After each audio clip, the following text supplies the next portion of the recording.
Here's my a day in my life as a poor ma'am and ma'am working in the Middle East.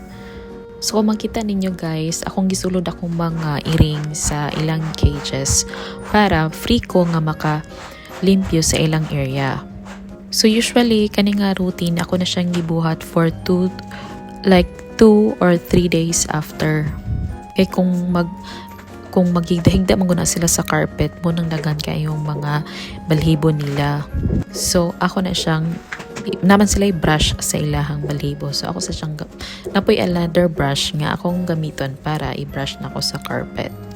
So ubang siguro sa ubang OFW sa ilang off pwede lakaw sila, mugala sila, pero ako usually sa akong off sa balay ra gyud ko guys.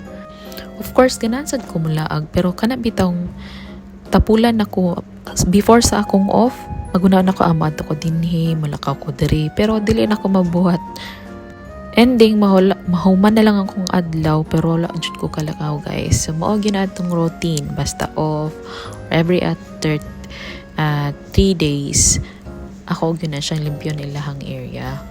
So, ako din siyang gibuhat ang page for documentary sa ako mga pets nga ako rang makita ang for memories rasad journey sad namo kay nakoy plano nga dalon lagi ni sila tanan sa Pilipinas kay lisod lagi kong mga naakay kuan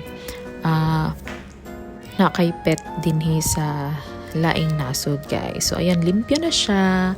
So, free na ako makabuhat sa akong mga buluhaton na na-off. Ang ipakaon na sad nako sila sa akong homemade wet food.